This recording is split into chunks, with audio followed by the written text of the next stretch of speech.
So in this module, we're going to be looking at using stories and songs with young learners. So what's the difference when we're teaching a story or telling a story? Well, when teaching a story, the teacher is presenting and explaining the events, talking about the actions and characters in the story.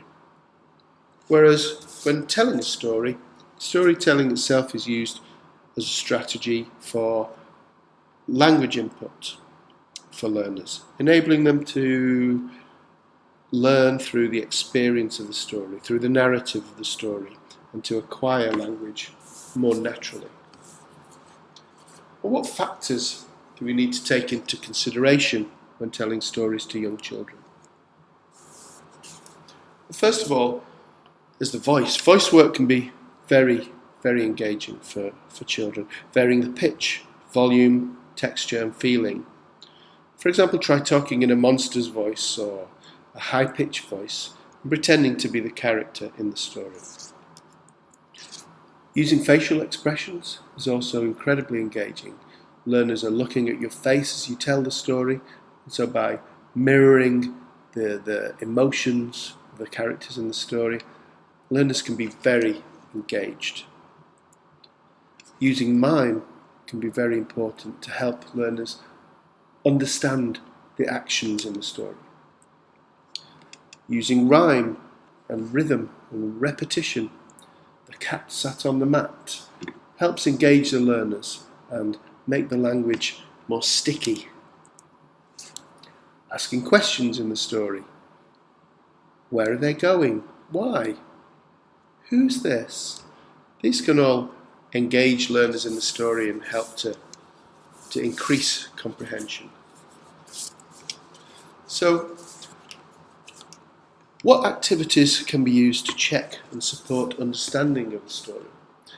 Let's think back to the lesson planning and the plan, do, review framework, where we had pre-reading, while reading and post-reading activities. So, for example, pre-reading activity, maybe elicit or pre-teach vocabulary, drill vocabulary, play some games like run and touch or Kim's game, prediction games. What's going to happen in the story? While reading, ask students questions, elicit the vocabulary, get students to act out what they see. And then post-reading, ask for an emotional response or make a craft connected to the story. So let's look at using songs then. What are songs good for? Well, songs are really good for teaching or reinforcing grammar points. For example, the song Quiet Please is really useful for practicing the structure can I have. The repetition really aids the memorization of these language chunks. Teaching vocabulary for a particular lexical set, for example, a song like Pizza and Chips follows a very simple, repetitive format again and teaches the days of the week. Songs are very good, obviously, for developing listening skills. Longer songs may have a wider variety of structures. For example, the song The Ballad of Lisa the Lemur is a story based on the topic of the rainforest and endangered animals and the environment. So it can really bring up a lot of very interesting vocabulary.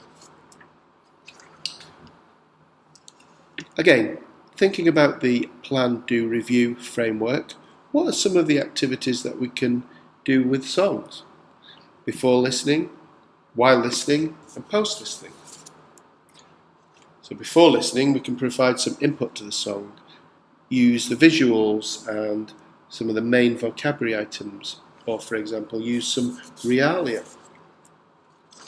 While listening, we can allow the learners to listen to the song a few times to become familiar with the tune, and then children can point to any visuals or items of realia as they listen.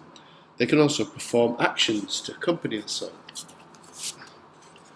And then post-listening, many of the songs on the Learn English Kids website have a topic or theme and act as a natural stimulus for subsequent reading and writing activities, such as changing the words or adding verses, although this is probably more suitable to slightly older learners. And many of the songs also lend themselves to creative arts and crafts activities. So to wrap up, what I'd like you to do now is choose a song to use in one of your classes, one of your very young learner classes, with a specific objective in mind. For example, it could be teaching some vocabulary, like a lexical set. Think about the plan, do, review framework and choose a pre, while and post-listening activity to do with your learners. Write it down, make some notes, and then discuss with your tutor afterwards what went well, what didn't go so well, and what you think you could do better next time you use a song or a story.